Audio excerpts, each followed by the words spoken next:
Okay, so my name's Maya, and well, a lot of people know this, but I am an introvert, excessive introvert. Not a fan of big social groups or big groups of people in general, but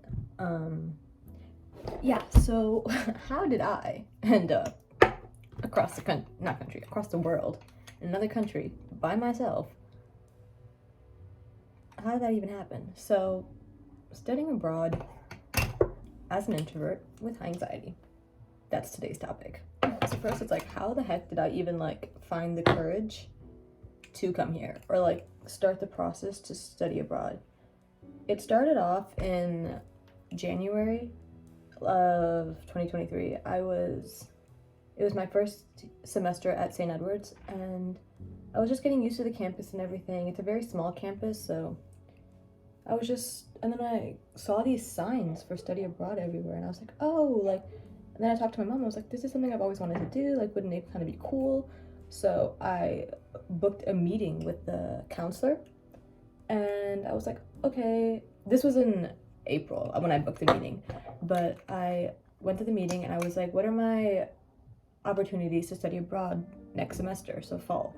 And she was like, well, actually, all the deadlines passed. And I was like, oh, okay, well, that's fine. I mean, I wasn't really expecting anything, but she was like, all the deadlines passed, but I can try to reach out to my friends who are the counselors of the study abroad universities abroad. And I was like, oh, that would be great. And she was like, okay, which ones are you looking at? And I was like, pretty much anything in Europe. Predominantly, it's English-speaking countries. So Ireland, England, Scotland, I think those are the ones I said.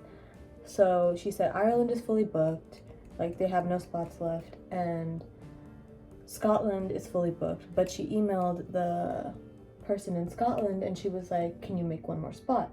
And they agreed. So I was able to sign up and do all the paperwork very last minute, which I think was good for me because I feel like if I did it on time with everyone else, I would have backed out.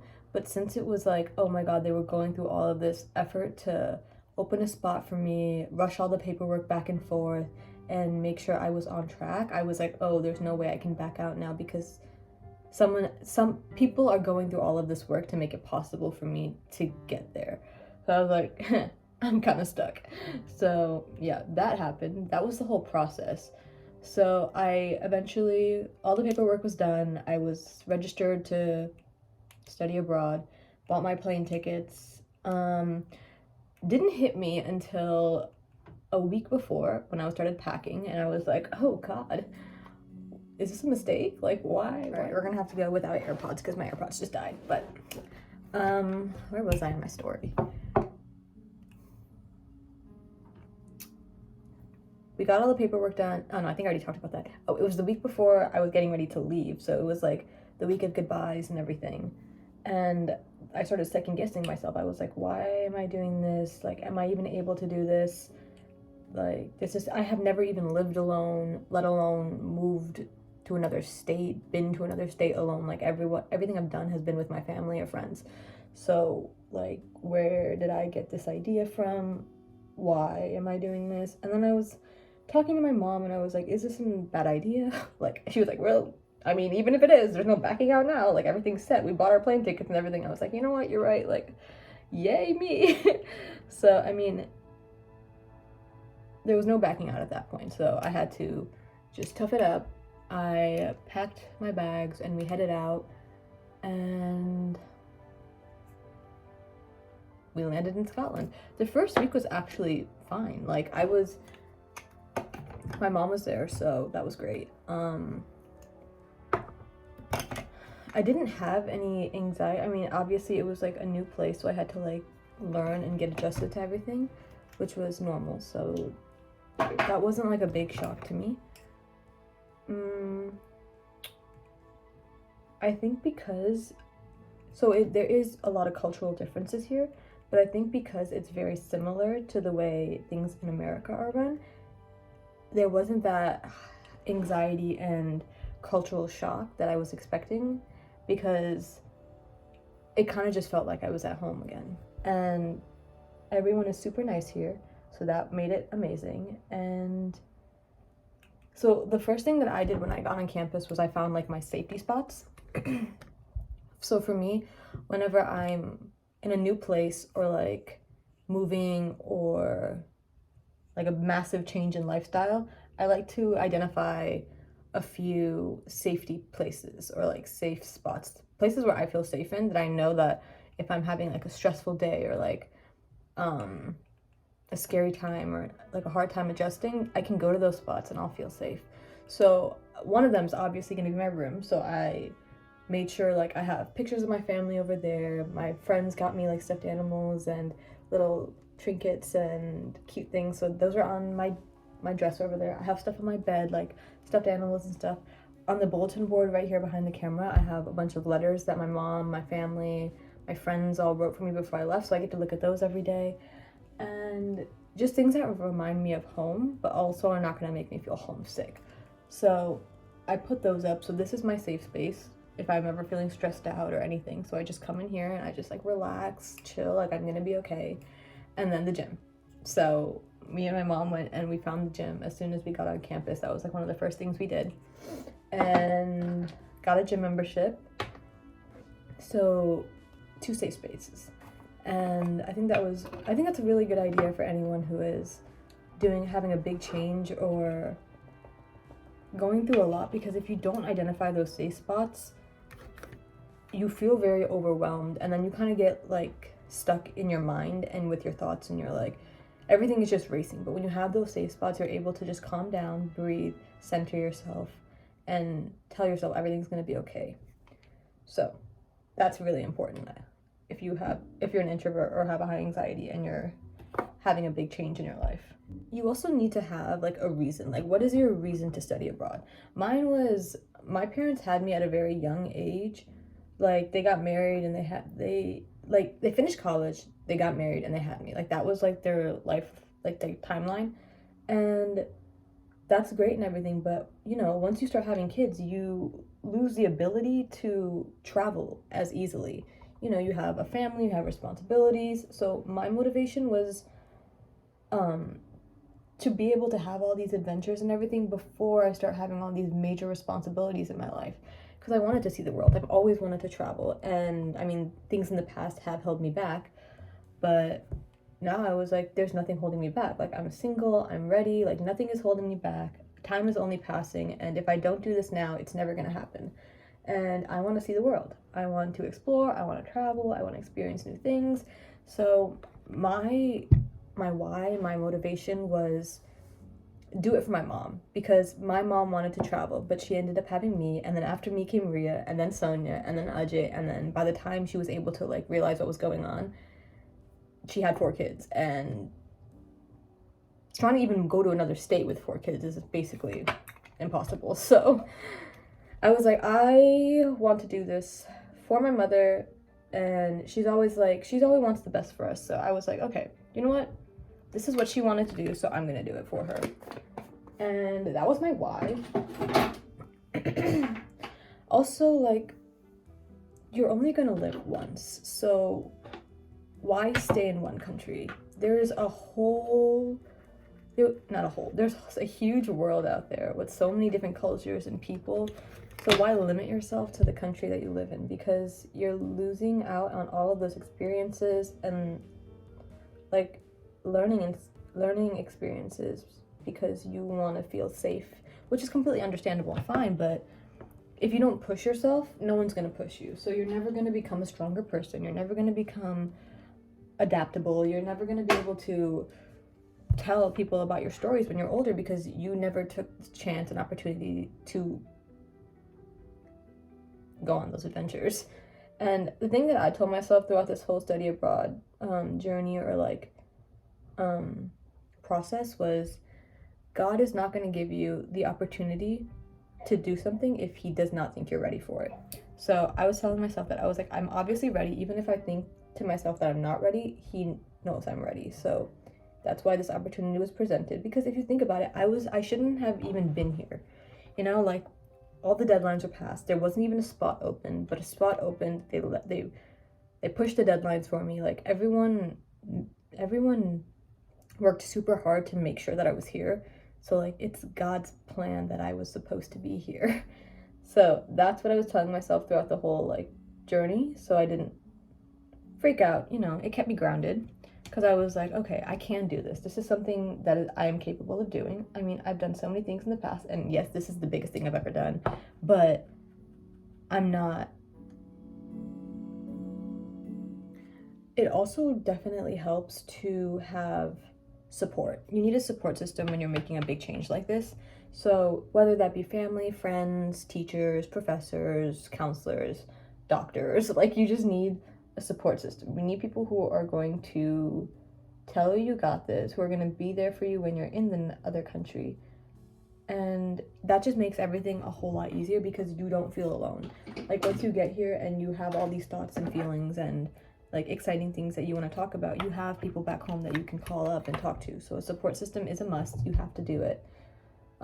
It doesn't have to be large. It doesn't have to be like a giant group of people. It could literally just be one person, or it could be like even a therapist. If you don't have anyone in your life, like a therapist is like a great support system. And universities usually provide counseling for free, so that's a great idea. So for introverts and people who are don't really like social settings or change or like things like that, I think it's really important to establish a routine once you get to the place that you're going, because I know for me, I really relied on my routine and having like set things I needed to do every day. So coming here and then not having anything like threw me off. I was like, okay, well, what do I do with this time? What do I do with my days? So I set a routine. I made a routine, and I'd go to the gym, I'll meal prep. I don't have like specific times for all these things, but there are things that I get done throughout the week. So I still have like things to do and things that I've done back home. So it keeps me connected. Okay, so another thing that's really hard is making friends and just feeling connected with people, because it's just hard because you're an introvert. You don't really like talking to people. So what I did was, I've played basketball my whole life. So my thing is, whenever I play basketball, that's when I made friends, because that's where I feel the most confident. So I went to the gym and I found out they had a women's basketball team, and there was a sports fair coming up. So I went to the sports fair, I talked to the two captains, and I got information for the basketball team. And then I ended up going to the first practice, second practice, made some friends, talking to the people, like people who lived in this country and like locals, getting information like that. Just meeting people is scary. Meeting people is terrifying. Like, trust me, I do not talk to anyone. I'm fine alone, but you need to talk. Like, the whole reason for coming abroad and like experiencing all this is to make connections, meet people, learn new things, learn a new culture. So if you don't do that and you just stay by yourself the whole time, I mean, that's great if you want to do that, but you want to make the most of it. You're here, you might as well. So I joined the basketball team, and now every week I have practice with a great group of girls from all over, actually. It's not even just Scotland. There are people from Hong Kong, Singapore, Ireland, America. Like, there's people from everywhere. So it's great to meet other people, other girls too, and be able to have a core group. Or not even a core group, but like just like a group of people that you share interests with. And yeah, for me, that was basketball. I mean, basketball for me has always been like the place where I make friends. Like, I think every friend that I've had in my entire life has played basketball or has been on a basketball team with me. I don't know why, but that's just how that happens for me. So I was so excited when I found out that they had a women's basketball team, because basketball is not a really big sport here, so it's very rare that you find a basketball team, let alone a women's basketball team. So clubs, sports, societies, like, it might be scary. Find the ones that you're comfortable with, find the things that you like to do and that you're confident in, and join those. It could be art, it could be dance, it could be debate, volleyball, soccer, sports, anything. Just find a group, because when you put yourself in a group, it makes talking to people easier. You don't have to go up and like talk to people, because you're going to be talking to people in those group activities no matter what, you know? Like, you're forced to talk to people. So as an introvert, you have to choose to you yourself have to push yourself, you know, because no one's gonna do it for you. So if you can't go out there and talk to people yourself, put yourself in, what is the word? Put yourself in a situation where you have to talk to people. So if you're not gonna go out and talk to people one-on-one, put yourself in a group or society, and then you're gonna be meeting people and talking to people with similar interests as you, and you'll make friends. It's like, it's simple. It sounds scary, but it's really simple. The first few days where you go into that society or club, it's gonna be scary, obviously, and it's okay to just sit there silently. People will come up to you and talk to you. Like, if they see, especially the people who have been in the club before you, like the older girls or people who are years older than you, they'll come up and talk to you and they'll try to make you feel comfortable, and that's what you want, that's what you need. So make sure you get involved on campus. Also, there are gonna be a lot of moments where you're gonna start doubting yourself and asking yourself, why did I do this? Where did I get this confidence from? Like, there's no way I can do this. Yes, you can. You got yourself here. You went through the process yourself. You can definitely do it. Like, no one is stopping you. Only you are stopping yourself. Everyone thinks you're capable of doing it. They've watched you do it. So you just need to turn off those negative thoughts in your mind, which I know is impossible. Trust me, I know. But you just need to keep reminding yourself that you got yourself here, you know? Also, push yourself. Like, I know it might be scary, and I know for me, I was like, oh, what if I just like stay in my room? But then I was like, no, I did not pay all this money and get myself across the world to just sit in my room when I could have done that at home. So push yourself, go out on experiences. Oh, what I recommend, let me finish my mascara, because this is a good idea, which I did. And it's great for introverts because doing things alone is scary, especially when you're a woman. So, and in another country that you don't know. So let me show you what I did. I used, I can barely think when I do my mascara because I don't want to stab myself in the eye. Okay, I use this website. It's called Get Your Guide, and you go on the website and you type in like whatever country you're in, and it provides you with all of these like tours and experiences and like travel experiences that you can go on, but you're going with a guide and you're going with other groups of people, so you're not completely alone, and the whole thing's planned out. So if you get like overwhelmed by planning and doing things alone and like missing things, or I think this is a great website and source to use because you pay for everything at once. So everything's paid for in the beginning or whatever tour you go on, and then you're around other people, so you're not doing things or you're not traveling across the country alone, which I know can be scary. So I did this when I wanted to go to the Highlands. I went on a tour, and when I got there, I didn't think there was going to be a lot of people, but when I got to the meeting location, there were like 4 buses full of people. So I was like, oh my goodness, I'm in good hands. And the tour guides, they'll teach you about the country you're in. They're so funny and friendly, and it's just a great experience, and it gets you out. Okay, so Get Your Guide. I booked a tour to the Highlands, which was a 12-hour tour, and I think it was only like £75, which was a great deal because you're going to be experiencing all of the Highlands in Scotland for 12 hours. So, and transportation is provided, you're with a guide, you're with other people, so that's a great opportunity. But it is so important that you go out there because like this experience that you're on, or that you will be on, is not forever, you know? Like, you're doing this because something inside of you said, I want to do this, I want to travel, I want to experience all these things. So once you get there, don't hold yourself back. Don't let that, all the things that come with finally getting there, anxiety, fear of going out, fear of doing things alone, don't let all of that inhibit you from actually experiencing and having the fun that you want to have, you know? Because this is only temporary. Your stay here is temporary. This is not going to be the rest of your life, so you want to make the most of it. You want to have as much fun as possible. You want to see as many things as you can, because at the end of your stay, you're going back home, you know? Like, you're going to think back on this trip and you're going to be like, I wish I did more. I wish I saw more. So you want to go back home and you want to be able to say, I saw as much as I could. I had the best time. I met so many people. You want to, and even if you have to, a thing that I heard was, if you have the fear of doing all these things in your own body and in your own mind, create a character for yourself. So let's come up with an example. Say I'm nervous and anxious and I don't want to do things because that's just who I am. That's just who I've always been. Okay, well, when I go to Scotland, I'm going to be someone different. So I'm going to go to Scotland and I'm going to be this super confident girl who loves traveling and who loves seeing things, and I'm super independent, and I can go to dinners by myself, and I'm not afraid that people are judging me or thinking, because who cares what people think? Who cares what people think? I'm in a new country. Nobody here knows me. Nobody's going to see me ever again. Like, I'm going to go back home and I'm going to be able to tell people that I had the best time, because I'm not going to sit here and think about people judging me or people caring what I'm doing, because at the end of the day, who cares? They're going to think about it for like 5 seconds and then go on with their day. So I'm going to have the best time and go on with mine.